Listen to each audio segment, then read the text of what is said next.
Convertíos, dice el Señor, porque está cerca el reino de los cielos. Mis queridos hermanos, en el ecuador de la Cuaresma se nos hace evidente a todos la llamada que el Señor nos hace a la conversión.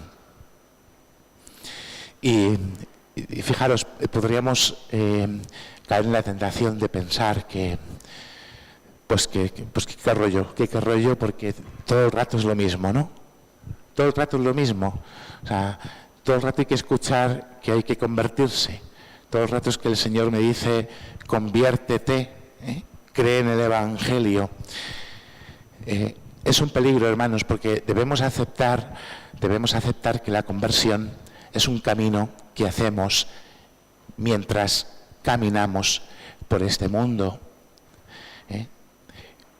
El Señor va haciendo una obra en nuestros corazones, en nuestras vidas, en la medida en que también nosotros hacemos el esfuerzo de buscar esta conversión. Y la otra gran tentación sería pensar pues que yo no me tengo que convertir de nada, ¿no? Y quizás el problema radica en que no terminamos de entender adecuadamente el concepto de la conversión y la llamada que el Señor nos hace a vivirla. Convertirse implica, hermanos, salir de uno mismo para unirnos a Dios y uniéndonos a Dios poder llegar a experimentar cómo Dios cambia mi manera de mirarme a mí mismo, de mirar mi relación con Él, de mirar a los demás, de mirar el mundo en el que vivo, de mirar los acontecimientos que se van sucediendo en nuestra vida. Entonces nos tenemos que preguntar cómo miramos, cómo es nuestra mirada, cómo es mi mirada sobre mí, sobre Dios, sobre el otro, sobre el mundo, sobre todas y cada una de las cosas que pasan, cómo es mi mirada, porque en la mirada suceden muchas cosas, como fruto de nuestra manera de mirar nos podemos quejar o podemos murmurar por las cosas que pasan, o nos podemos enfadar o podemos vivir, no sé, molestos. Como fruto de nuestra manera de mirar, vamos tomando decisiones concretas. Entonces hay que preguntarse cómo es la mirada. Mi mirada es una mirada contenta. Fijaros, en medio de los acontecimientos y de las circunstancias a veces que vivimos que no son agradables y que nos pueden hacer sufrir o nos pueden enfadar incluso, mi mirada ¿cómo es? ¿Es una mirada contenta? ¿Es una mirada serena, una mirada de paz, una mirada de confianza? Porque estamos llamados, hermanos, a sentirnos, a sabernos, a vivir, por lo tanto, serenos, tranquilos, confiados, contentos, porque sé que mi vida está en las manos de Dios. Y esa mirada nos da la certeza de que todo lo que Dios permite, todo lo que Dios hace, aunque a veces yo no lo entienda, y aunque a veces me haga pasar por horas o momentos difíciles, esa mirada nos asegura que todo eso forma parte de un plan amoroso que Dios tiene conmigo, porque Dios quiere salvarme. Hermanos, Dios nos ama, Dios nos quiere salvar. Para Dios somos el tesoro más grande, el bien más preciado. No hay en toda la creación nada semejante al ser humano creado a imagen y semejanza de Dios mismo. Nosotros somos ese pobre barro donde Dios ha querido derramar su gracia, sus beneficios. Somos lo que Dios más quiere, en lo que Dios más se complace. Y por eso Dios, el Señor, nos llama a la conversión. Porque Dios, como diría el Salmo, conoce nuestra masa, se acuerda de que somos barro. Dios sabe cuáles son nuestras fragilidades, nuestras debilidades. Dios sabe cuál es el mal que hay en nuestro corazón, el que sufrimos y el que también consentimos. Y Dios no me juzga. Lo hemos escuchado en el Salmo. Dios tiene una mirada de ternura, de misericordia, de compasión. Quizás es que a lo mejor hemos confundido lo que significa la compasión y la misericordia, que no es, pues que Dios es muy benecito, lo perdona todo y no pasa nada. Es una manera muy pobre y muy rastrera de entender la misericordia, hermanos. Hace falta saber escuchar al Señor. Fijaros, el Señor en esta llamada que nos hacía la conversión nos ponía dos ejemplos. Los galileos cuya sangre fue mezclada con la sangre de los sacrificios. Este es el primer ejemplo. Esto es un auténtico sacrilegio para el pueblo hebreo. El pueblo hebreo mira la sangre como algo sagrado.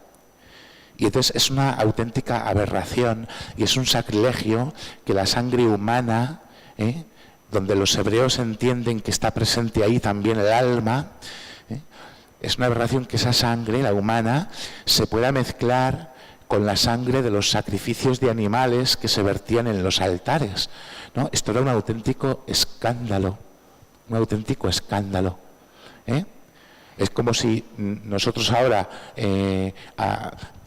cogemos y te cortan en pedazos o te hacen sangrar y vas aquí al sagrario y lo dejas ahí puesto, ¿no? O sea, es una imagen como muy horrenda, ¿no? Y dice el Señor: ¿pensáis que aquellos eran más culpables que los demás galileos porque habían padecido esto? Porque en la conciencia del pueblo de Israel, en la conciencia del pueblo hebreo, estaba el hecho de que si tú sufrías un mal es porque te lo mereces, es porque algo malo habrás hecho y entonces Dios te castiga y te paga con la misma moneda. Esto está en la conciencia del pueblo de Israel. Cuando haces algo mal, prepárate, porque lo vas a pagar, y si no lo pagas tú, lo van a pagar tus hijos. Por esto, incluso a Jesús en ocasiones le preguntan: ¿quién pecó, este o pecaron sus padres para que sufra este mal, ¿no? Esto estaba en la conciencia hebrea, ¿no? Gracias a Dios el Señor ha superado esta conciencia y nos ha revelado que Dios no me castiga por el mal que hago, sino que ya me castigo yo a mí mismo, porque lo que hace Dios es permitir que yo sufra las consecuencias de mis pecados y del mal que a veces elegimos hacer. Entonces, fijaros, cuando llegue, los santos padres explican esto de una forma preciosa. Cuando llegue el final de los tiempos, Dios no va a encender un horno y te va a meter dentro para castigarte y condenarte. No, Dios no va a hacer esto. El horno lo enciendes tú. Cada uno de nosotros encendemos ese horno, donde seremos purificados del mal y del pecado para poder participar de la salvación de Dios. Pero las brasas por las que tenemos que pasar para ser purificados las encendemos nosotros, hermanos, con nuestra vida, con nuestros actos.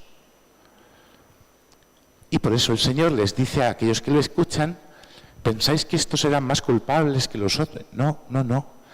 Y si no os convertís, pereceréis de la misma manera. ¿Pensáis que aquellos 18 a los que aplastó la torre de Siloé y los mató, pensáis que eran más culpables que los demás habitantes de Jerusalén? No eran más culpables. Os digo que no. Y si no os convertís, pereceréis de la misma manera. El Señor, hermanos, nos está haciendo una llamada muy clara a la conversión, a vivir para Él. Y podríamos pensar, ¿tú crees que todos los que han muerto en la pandemia eran peores que tú? No. Los que están muriendo en Ucrania, fruto de una guerra injusta y terrible, ¿tú piensas que son más culpables? No, y si no te conviertes, perecerás de la misma manera.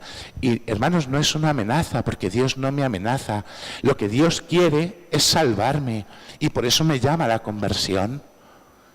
Y por eso nos presenta esta parábola de la higuera que no da fruto, donde se nos manifiesta la profunda paciencia que Dios tiene. Voy a cortar la higuera, porque ¿para qué va a estar perjudicando el terreno si llevo viniendo 3 años y no hay manera de que dé fruto? Señor, no la cortes, déjala, voy a cuidarla un poco más, a ver si da fruto. Dios tiene una paciencia inmensa con nosotros. Su paciencia nos salva. Porque si no fuera por la paciencia de Dios, hermanos, ¿dónde nos podríamos refugiar? ¿Quién nos iba a defender? Si Dios incluso es nuestro defensor. Lo que pasa es que el Señor sabe que mi corazón se tiene que convertir, y por eso me hace esta llamada. Entonces el gran error sería pensar que, bueno, que como Dios es muy bueno y todo lo perdona, pues no pasa nada, porque al final a todos vamos a ir al cielo, ¿verdad? Pues no, Señor. Esto lo explica el Catecismo de la Iglesia Católica, cuando habla del pecado de la presunción, que es un pecado mortal contra la esperanza, y que consiste en pensar que como Dios te perdona porque es muy bueno, pues no pasa nada, y hermanos, nuestra vida es la construcción de lo que será al final de los tiempos. Y entonces, claro, no basta con pensar que yo ya estoy bautizado y que yo ya rezo y que yo ya voy a misa. Faltaría más. Claro, es que si encima no vivimos lo que tenemos que vivir, pero claro, no basta con eso. Nos lo ha explicado San Pablo. Todos aquellos del pueblo de Israel, todos cruzaron el Mar Rojo cuando Dios los libró de la esclavitud. Hemos escuchado en la primera lectura el relato en el que Dios llama a Moisés desde la zarza ardiente, para encargarle la misión de ser aquel a través del cual Dios libera a su pueblo de la esclavitud. Todos los israelitas cruzaron por el Mar Rojo, todos caminaron por el desierto bajo la nube que les protegía, que les conducía. Todos comieron el mismo alimento espiritual, todos bebieron la misma vida espiritual, pero no todos se salvaron. Algunos perecieron porque no agradaron a Dios, porque murmuraron contra Él. Hermanos, esta es la lección, fijaros, la lección que el pueblo de Israel a lo largo de su historia ha tenido que aprender constantemente. Porque claro, en el camino hacia la tierra prometida muchos perecieron, pero que llegaron a la tierra prometida, ¿y qué les pasó? Pues lo que dice el apóstol: cuidado con sentidos muy seguros de vosotros mismos. Ya pensaron que lo tenían todo hecho. Ya pensaron que Dios... Y entonces empezaron a vivir infielmente, sin agradar a Dios. Y entonces Dios permitió que tuvieran que sufrir las consecuencias de sus malas acciones. Y perdieron hasta la tierra prometida que Dios les dio. Perdieron su tierra, su templo, lo perdieron todo. Porque, hermanos, Dios es Padre, y como buen Padre permite que sus hijos tengan que asumir las consecuencias de sus actos. Y por esto el Señor, porque nos conoce, nos llama a la conversión. Y la conversión, que me la habéis escuchado no sé cuántas veces, porque yo intento repetírmelo a mí muchas, la conversión no es una broma. Y nuestra conversión no puede esperar. Porque no sabemos, hermanos, qué día vendrá nuestro Señor. No lo sabemos.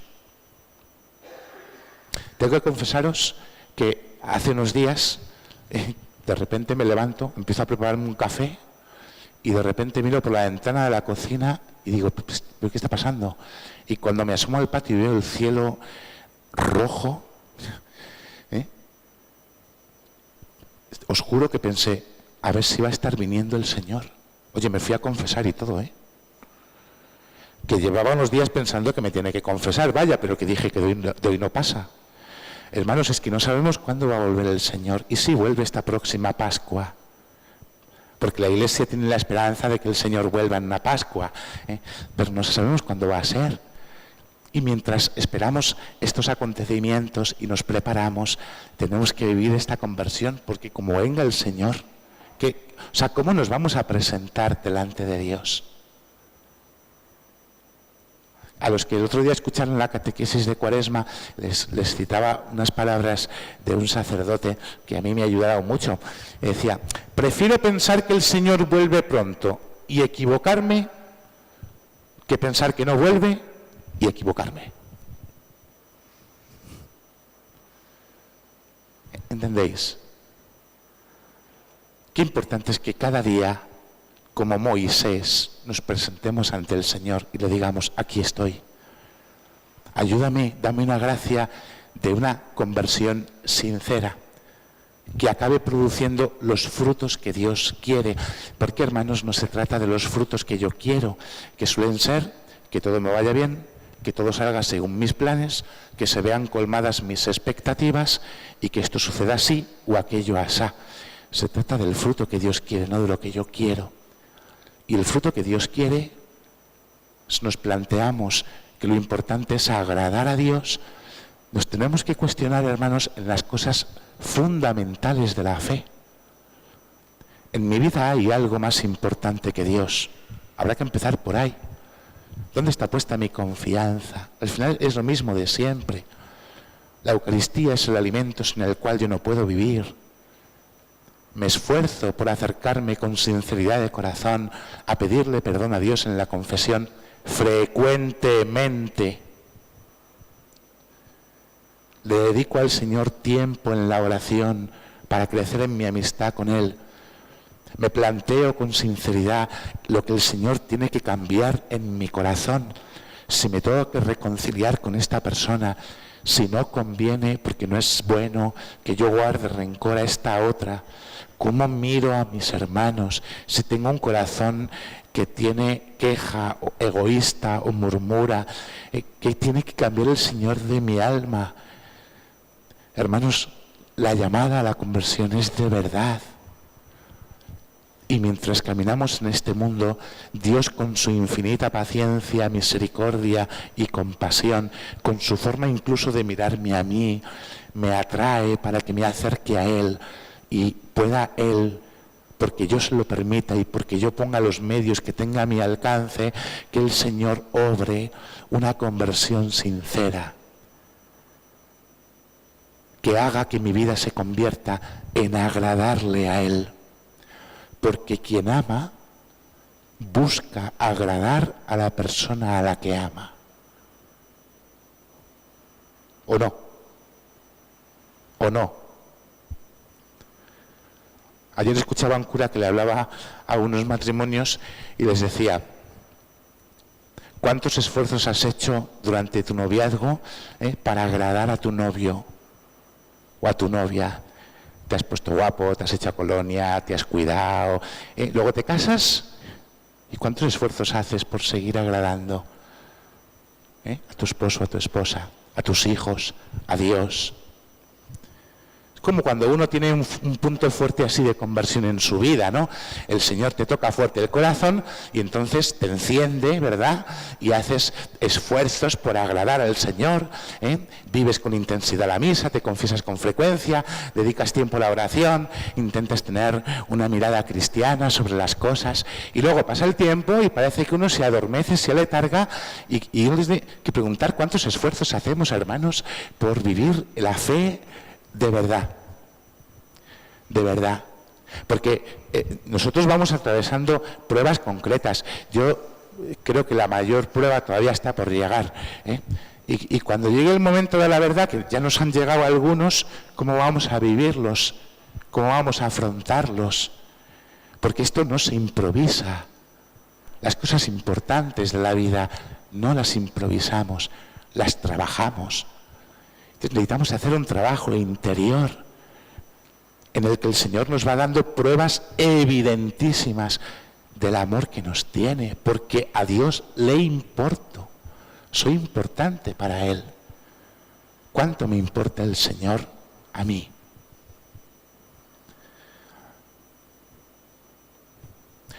Bien podríamos, como Moisés, descalzarnos, porque nos acercamos a un terreno sagrado, cuando nos acercamos a Dios. Bien podemos pedirle al Señor que nos haga recuperar la conciencia de lo que es sagrado. ¿Cómo me acerco a comulgar? ¿Cómo entro en la iglesia? ¿Cómo cuido el silencio en el templo? ¿Cómo cuido saludar y despedirme del Señor cada vez que entro y me voy? ¿Con qué intensidad yo la Eucaristía? ¿Cuánto nos hace falta recuperar la conciencia de lo sagrado? Los que tuvimos la ocasión de escuchar hace un par de semanas el testimonio de Elisa, esta viuda, que fue un testimonio así, un testimonio de oración, porque expusimos el Santísimo. Antes de empezar, me dice Elisa, ¿te importa si me descalzo? Y digo, ¿cómo? Dice, claro, es que tienes que entender que si vas a exponer al Señor y yo voy a ponerme ahí delante de Dios a rezar, me voy a acercar a un terreno sagrado, me tengo que descalzar. Y entonces piensas, hay gente que se cree la palabra de Dios, claro, la vive. ¿Cómo es nuestra conciencia, hermanos? Pidámosle al Señor, con ánimo generoso, la gracia de una conversión sincera. Amén.